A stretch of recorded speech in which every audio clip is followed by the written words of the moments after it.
Bem, quando a gente fala em progressão nas provas do Enem, as pessoas costumam ter um pouquinho de medo. Mas eu diria para vocês que a maioria das questões do Enem que tem relação com progressões são questões mais de raciocínio lógico do que de fórmula. Então, geralmente, dá para você pensar ali numa estratégia de quanto em quanto está aumentando o número e tudo e tal. Eles geralmente não pedem números na sequência muito longos, né? Então, às vezes, dá até para você fazer todos os termos e ir somando, se for o caso, enfim, né? Mas, para aquelas questões que realmente você precisa de uma fórmula, eu vou te mostrar uma maneira associativa de lembrar as fórmulas de PA, certo? A PA, ela é uma função de primeiro grau, é isso que você tem que entender. Então, nós vamos associar PA com a equação de reta, certo? E eu vou mostrar para vocês como deduzir a soma dos n termos da PA utilizando o raciocínio do Gauss, que foi o inventor dessa fórmula. Então, você não vai esquecer, porque você vai falar, eu lembro da história, foi assim, e aí você lembra a fórmula rapidão.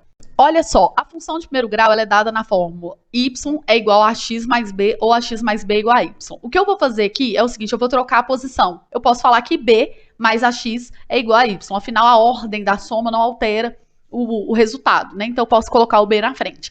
E aí, eu vou te falar o seguinte, a n é igual a a1 mais n menos 1 vezes a razão.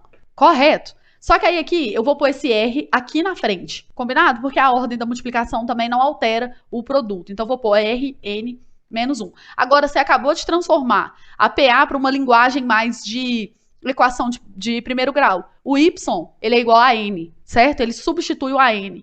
O B é igual a 1, porque o B não é de onde a reta nasce, é de onde começa a reta, né? Digamos assim, na parte positiva do eixo X, pensando assim, né? O B é onde ela cruza o Y. Então, é onde está começando a reta, vamos dizer assim, né?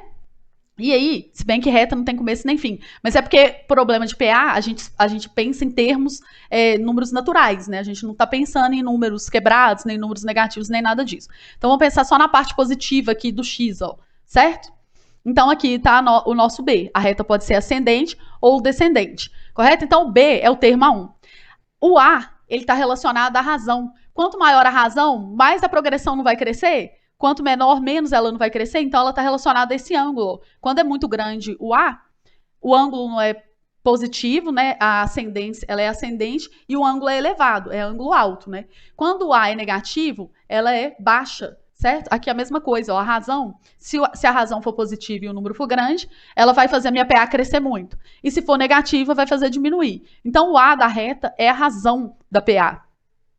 E N-1 é o X. Tranquilo? Então, uma maneira aí de você associar, isso não é um macete, é matemática mesmo. Por quê? A PA é uma função de primeiro grau e a PG é uma função exponencial, tranquilo? Obviamente, para fazer a prova, eu sugiro que você decore essa fórmula, né? Não custa nada. Mas, existe também uma fórmula que é a soma dos N termos de uma PA. Vou te ensinar como que o Gauss chegou nessa conclusão. A professora, ele tinha 9 anos, era um gênio, né? A professora falou assim com eles, olha só, eu quero que vocês somem de 1 até 100, que vocês estão fazendo muita bagunça na minha aula. Somar de 1 até 100 é só 1 mais 2 mais 3 mais 4 até chegar no 100. O Gauss, como já era um gênio, ele pensou assim, vou fazer essa conta mais rápido. Ele escreveu os números de 1 até 10. 1, 2, 3, 4, 5, 6, 7, 8, 9, 10. E aí, ele observou uma coisa, ó, a soma dos extremos, aqui, ó, é sempre a mesma. Como assim a soma dos extremos, né? Ó, o primeiro termo mais o último dá 11. O 2 mais o 9 dá 11. O 3 aqui mais o 8, ó, dá 11. 4 mais 7, 11. 5 mais 6, 11. Olha para você ver que coisa, né? Ele pegou os 10 primeiros termos. Aí ele falou assim, se eu somo 1 mais 2, 3, mais 3, 6, mais 4, 10, 15, mais 6, 21. 21 mais 7, 28. 28 com 8 vai dar 36, com 9, 45, com 10, 55. O que eu fiz aqui? Olha só, 55 e o número 11. Qual que é a relação?